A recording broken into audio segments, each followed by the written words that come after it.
Hola a todos, es un gusto poder verlos a todos una vez más. Hace mucho tiempo que no podía estar así frente a ustedes, así que es un gusto poder ver a tanta gente, ver a tantos jóvenes, a tantos hermanos también, acá para poder escuchar en esta media hora bien, lo que será la predicación del Evangelio. Así que acompáñenme a Hechos capítulo 9. Vamos a leer acerca de la conversión de un hermano. Vamos a leer acerca de una conversión que es extraordinaria, es única. Y lo tremendo es que también nos muestra una comparación de lo que fue el viejo hombre y lo que ocurre después de una conversión. Bien, vamos a ver la historia de la conversión de Saulo. Saulo de Tarso, más conocido después como el apóstol Pablo. Bien, así que primero vamos a hacer una lectura y luego vamos a ir desglosando parte, ¿cierto?, del pasaje para poder ir entendiendo un poco mejor el mensaje que les quiero entregar. Así que vamos con el versículo 1 que dice lo siguiente. Saulo, respirando aún amenazas y muerte contra los discípulos del Señor, vino al sumo sacerdote y le pidió cartas para las sinagogas de Damasco, a fin de que si hallase algunos hombres o mujeres de este camino, los trajese presos a Jerusalén. Mas, yendo por el camino, aconteció que al llegar cerca de Damasco, repentinamente le rodeó un resplandor de luz del cielo. Y cayendo en tierra, oyó una voz que le decía: Saulo, Saulo, ¿por qué me persigues? Él dijo: ¿Quién eres, Señor? Y le dijo: Yo soy Jesús, a quien tú persigues.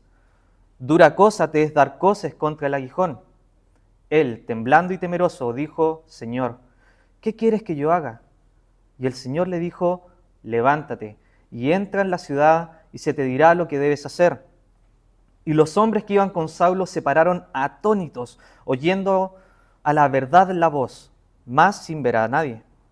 Entonces Saulo se levantó de tierra y abriendo los ojos no veía a nadie.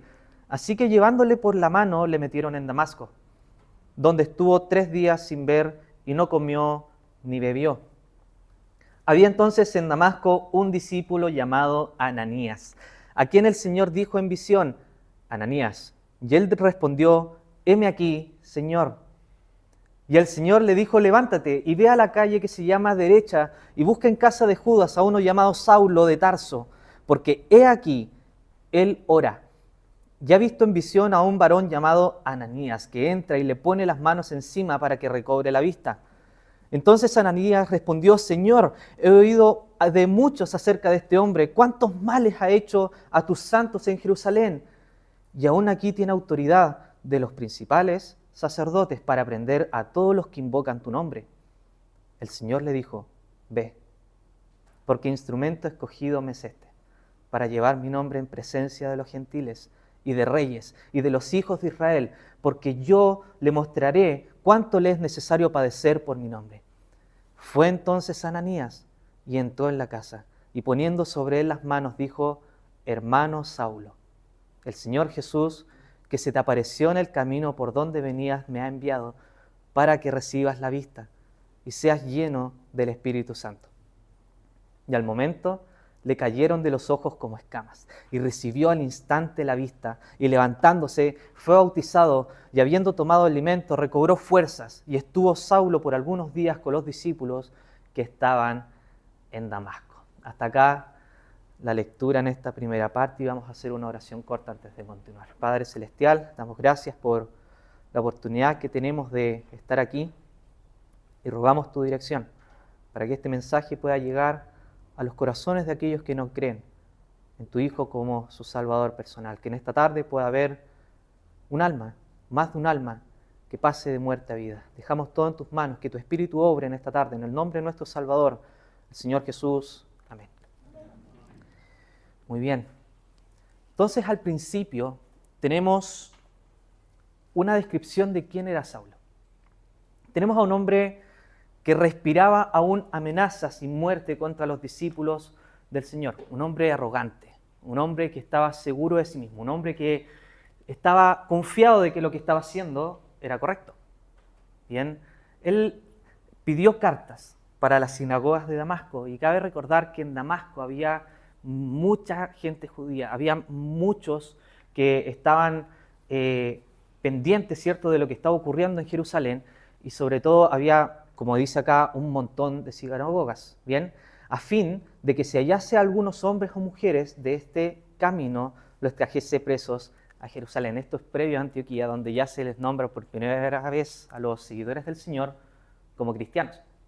Y entonces antes se les llamaba a los del camino, ¿bien? Porque el Señor decía, ¿cierto? Yo soy el camino, la verdad y la vida. Nadie viene al Padre si no es por mí. Entonces podemos ver, ¿cierto?, a una persona que es bastante arrogante y sobre todo que estaba bastante seguro de sí mismo, seguro de sus conocimientos, seguro de lo que creía y que lo que estaba haciendo era lo correcto. Previamente, en el capítulo 7 de este mismo libro, Saulo ya había dicho que sí a la muerte de un cristiano, Esteban, el primer mártir cristiano. Y él estaba ahí y dijo que sí, porque él creía que lo que estaba haciendo era correcto. Y se le nombra también un poco más adelante como Saulo de Tarso. Y es interesante. Tarso era como la Atenas, bien, de Oriente. Entonces ahí se concentraba un montón de universidades, un montón de personas que estudiaban, muchos letrados, bien, y había un montón de escuelas y un montón de sinagogas también judías donde Saulo pudo aprender lo que sabía. Un hombre bastante letrado para la época, bien. Entonces sabía un montón del Antiguo Testamento, conocía la ley, conocía muchas cosas acerca, ¿cierto?, de Dios en teoría. Bien, entonces aquí él tenía una carrera espectacular aquí en este mundo, podía seguir, ¿cierto?, construyendo su vida en el camino del fariseo, hasta poder llegar incluso, ¿por qué no?, a ser sacerdote o sumo sacerdote más adelante, si es que pertenecía, bien, a la tribu respectiva. Entonces, tenemos acá a un hombre, bien, a un hombre que tenía conocimiento. Pero ¿qué es lo que pasó? Dice el versículo 3, que yendo por el camino, aconteció que al llegar cerca de Damasco, repentinamente le rodeó un resplandor de luz del cielo, y cayendo en tierra, oyó una voz que le decía: Saulo, Saulo, ¿por qué me persigues? Y cabe recordar que aquí Saulo, con todo el conocimiento que tenía, no supo quién era el que le hablaba. Saulo, conociendo todas las escrituras del Antiguo Testamento, no fue capaz de reconocer la voz del Señor. No fue capaz de reconocer la voz de Dios. Por lo tanto, aquí también tenemos un antecedente. La cantidad de conocimientos que uno pueda tener no significa que te puedan hacer un hijo de Dios o que puedas escuchar la voz de Dios. Conocer la ley no es suficiente. Algo más falta.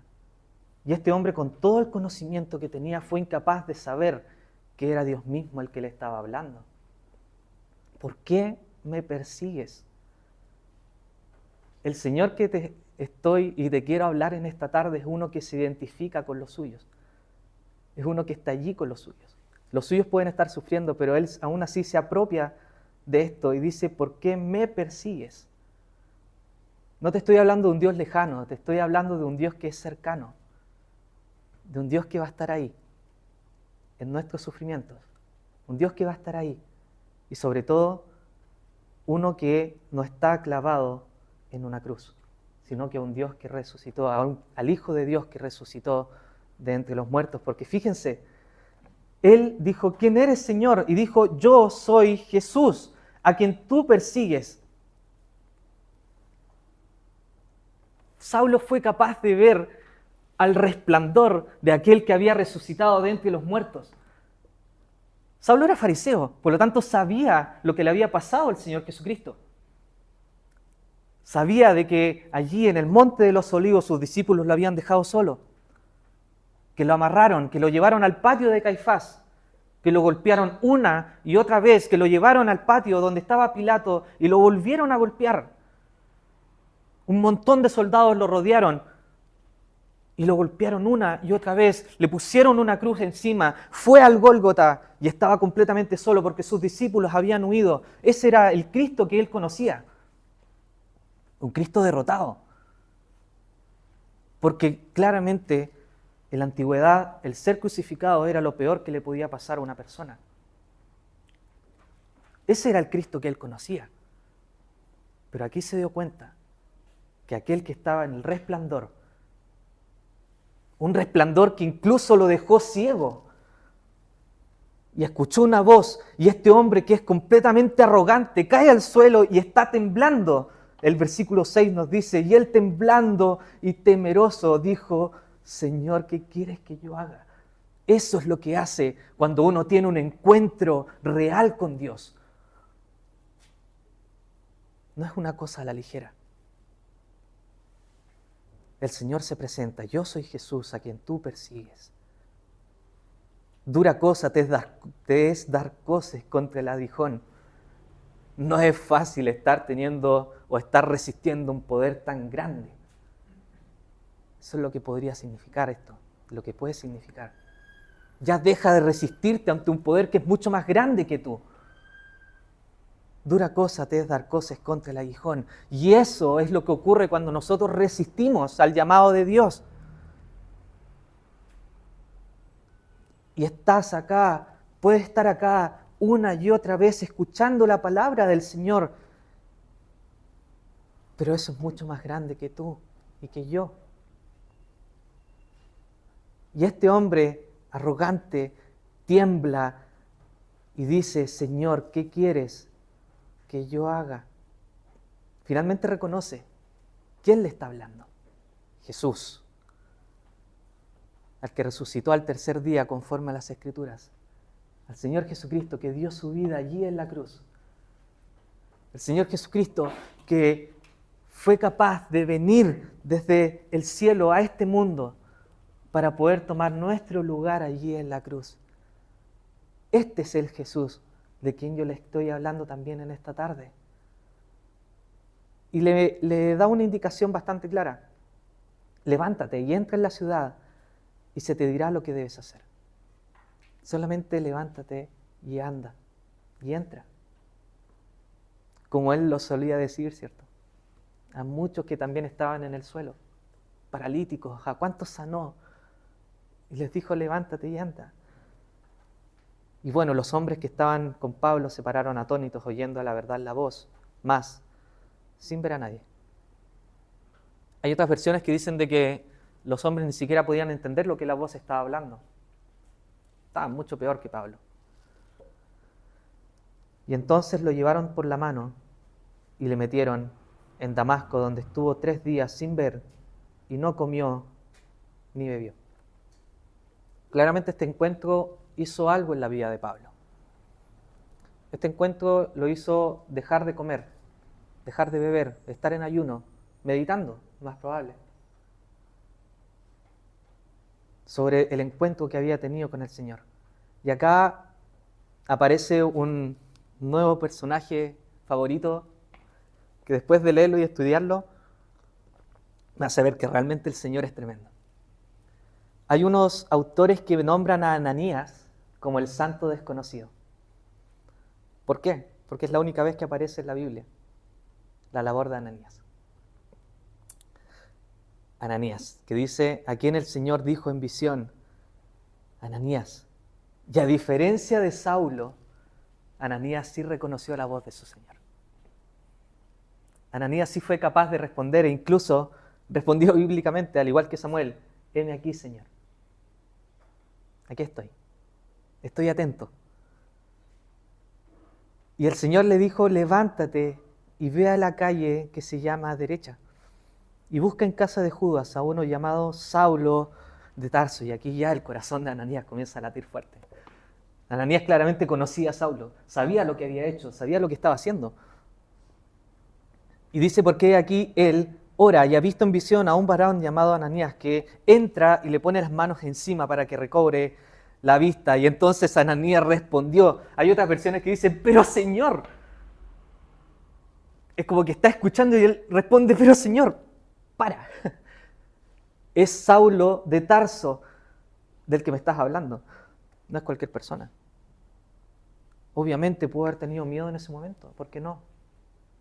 Hermano, muchas veces podemos tener miedo de algún mandato del Señor. Sí, tal vez van a haber tareas que son difíciles, pero lo importante es escuchar primero lo que nos tiene que decir.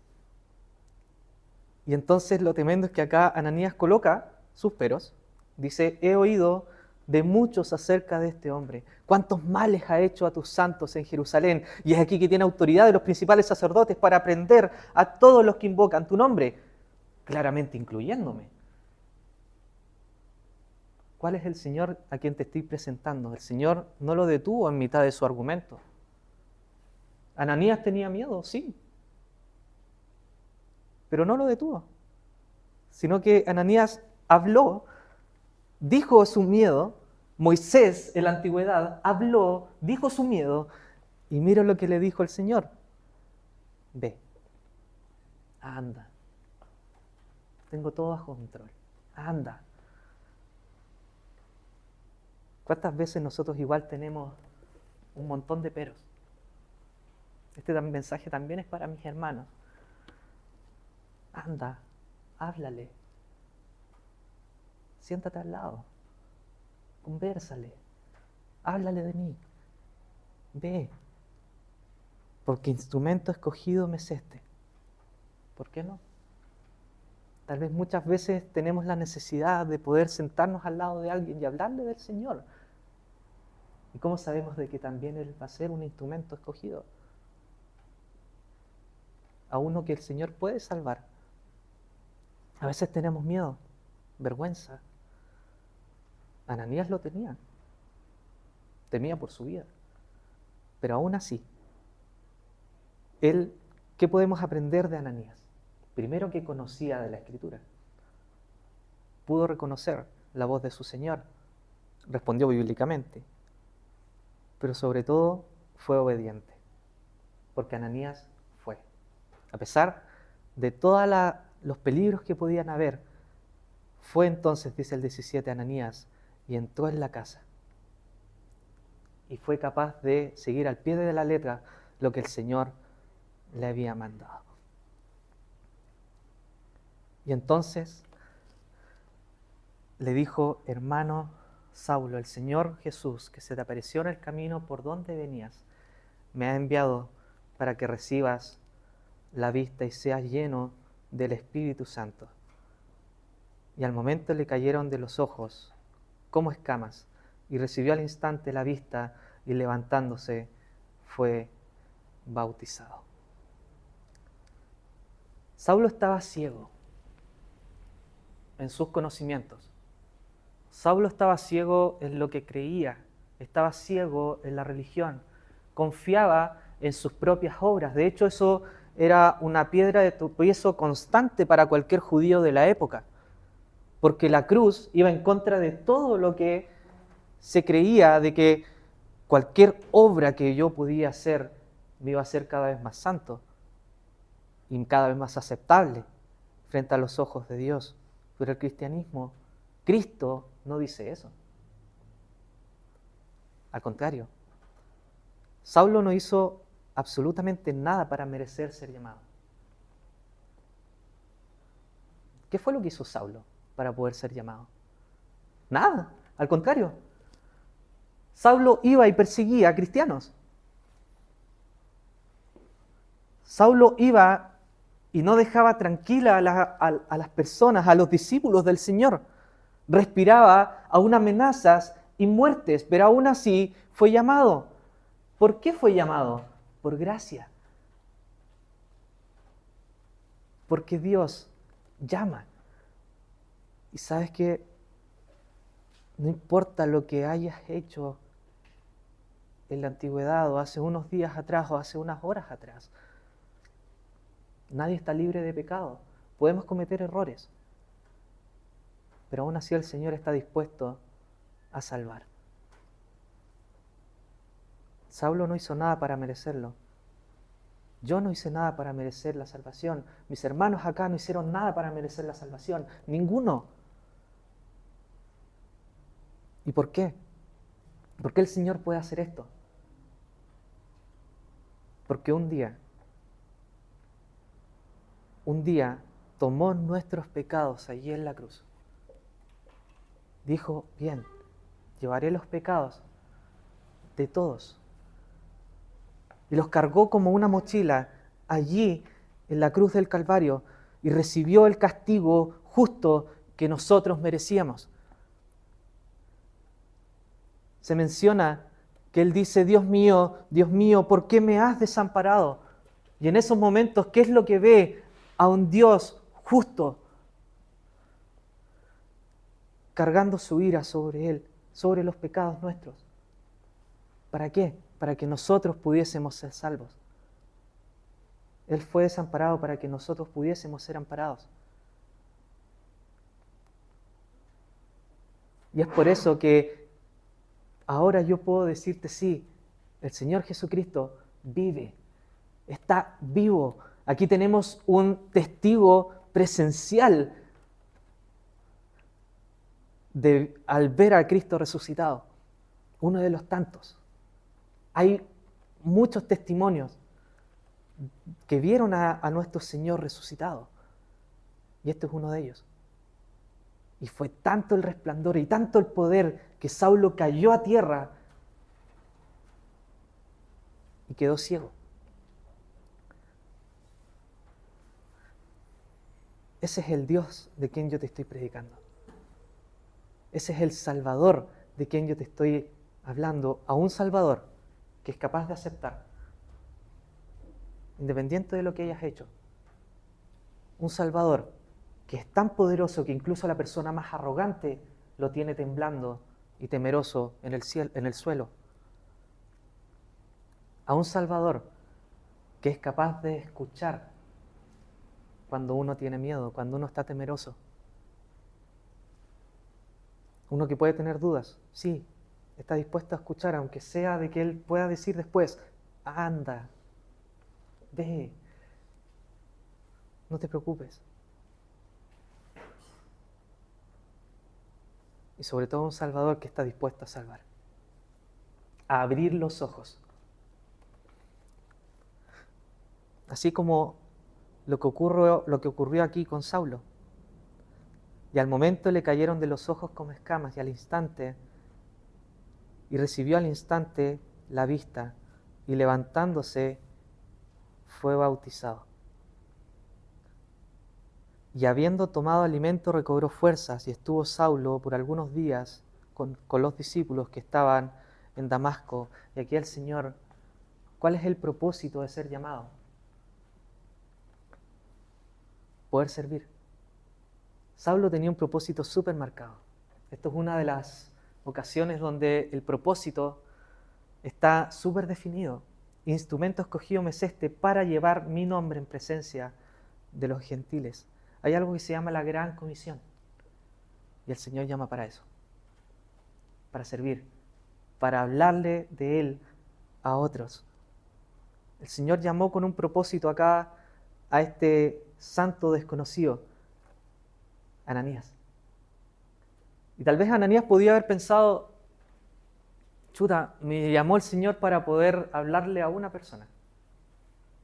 Creo que es un pensamiento igual bastante común. Pucha, y tal vez podía haber pensado, Pedro en Jerusalén está llamando a miles. Tenemos a Felipe en Samaria haciendo una labor extraordinaria ya, predicando el Evangelio en ese mismo momento. Y ahí está Ananías. Pero ¿sabes qué? El Señor puede usar incluso al santo más desconocido.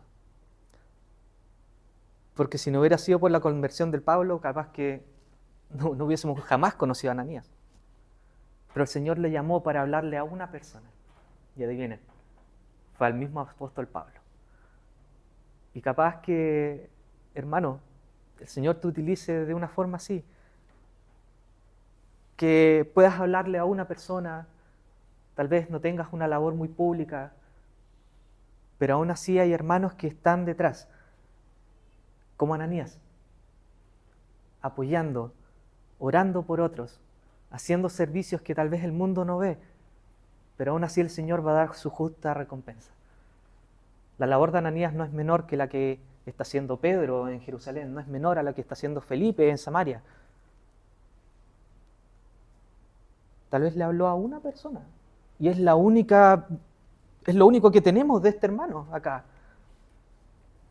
Pero podemos ver a uno que, claro, estaba preparado para el llamado. Reconoció la voz de su Señor al instante. Fue obediente. Tenía miedo, sí, y tenía la confianza con su Señor para poder hablarle y decirle, ¿sabes qué? Tengo miedo. Y eso no es fácil de conseguir. Por lo tanto, te animo, aunque sea un servicio que para la vista de otros sea súper básica, simple, pero aún así el Señor va a tener la justa recompensa allá en el cielo. Y estimado, que nos acompañas en esta tarde, el Señor llama para eso, para servir, para tener una vida activa en Cristo, para poder, utilizando los dones que Él da, nos llama para quedarnos sentados, nos llama para poder estar marcando el paso, nos llama para eso. La vida cristiana es más que eso. Es más que permanecer allí stand-by, es más que estar simplemente asistiendo sin hacer nada más. La vida cristiana es extraordinaria, llena de acción, de vida, de servicio, que pueden ser cosas que el mundo tal vez no vea. Me acuerdo de un hermano que decía, chuta, estoy estudiando tanto y nadie ve esto. Tanto que me estoy esforzando, tanto que estoy estudiando, tanto que estoy haciendo y nadie está viendo esto, y al final después el Señor lo pudo utilizar a su tiempo. Entonces, recuerden a un hermano llamado Ananías también. A veces siempre nos acordamos de los grandes. Saulo de Tarso, Isaías en el Antiguo Testamento, a Pedro, ¿cierto? Los típicos discípulos grandes que hicieron grandes cosas, pero hay hermanos también, como este personaje, que hicieron una sola cosa y mostraron su capacidad de obedecer. Estimado, que nos acompañas también, el Señor está dispuesto a salvar a incluso a la peor persona, con el peor testimonio. A un hombre que respiraba aún amenazas y muerte contra los discípulos del Señor, fue capaz de salvarlo. ¿Qué te hace pensar que no te puede salvar a ti? ¿Qué te hace pensar que eres peor que cualquiera? El Señor está dispuesto a salvar. Él es el camino, Él es la verdad y Él es la vida. Y siempre, antes de terminar, digo este versículo porque es una realidad. Es un versículo que trato de recordar día tras día y se los quiero compartir. Proverbios 27:1. No te jactes del día de mañana, porque no sabrás qué dará de sí el día. Esta puede ser tu última oportunidad de poder creer. Puede ser la última oportunidad de poder aceptar a Cristo como tu Salvador personal y hermano. Tal vez esta pueda ser la última oportunidad que puedas servir. Por lo tanto, para que lo piensen, el Señor está dispuesto a salvar. Está dispuesto a perdonar. Arrepiéntete de tu vida pasada, de tus pecados, y acepta a Cristo como tu Salvador personal. Acepta al que brilla, al que con un resplandor dejó ciego a un arrogante y que deja tembloroso, pero que también es capaz de escuchar y de atender a aquel que está necesitado. Ese es Cristo. Ese es el Jesús que te estoy hablando en esta tarde. Acéptalo y con toda seguridad puedo decir, por medio de las Escrituras, que serás salvo. Que el Señor bendiga su palabra y vamos a orar. Padre Celestial, queremos dar gracias por el amor que tú muestras. Damos gracias porque tu Hijo vino a salvar, porque Él cargó con nuestra culpa, cargó con nuestro pecado, Y damos gracias porque la puerta aún está abierta para todo aquel que cree. Damos gracias porque tenemos la libertad de poder oír tu palabra, de poder hablar tu palabra y sobre todo de poder servirte. Rogamos para que alguno de los que está aquí presente y que no sea salvo pueda repensar su posición. No sabemos si esta va a ser la última reunión, no sabemos si es que esta va a ser el último día o esta va a ser la última oportunidad que tendrán de poder oír el Evangelio. Por lo tanto es urgente y damos gracias porque podemos predicarlo, podemos hablarlo. Ten misericordia de ellos para que puedan creer y así también anima a más de algún creyente que pueda estar desanimado para que pueda servir y comenzar esta preciosa vida cristiana. Y así también damos gracias por los alimentos que sabemos tú has provisto de antemano para nosotros. Gracias por todo el amor y el cuidado que tienes con nosotros. En el nombre de nuestro Salvador, el Señor Jesucristo. Amén.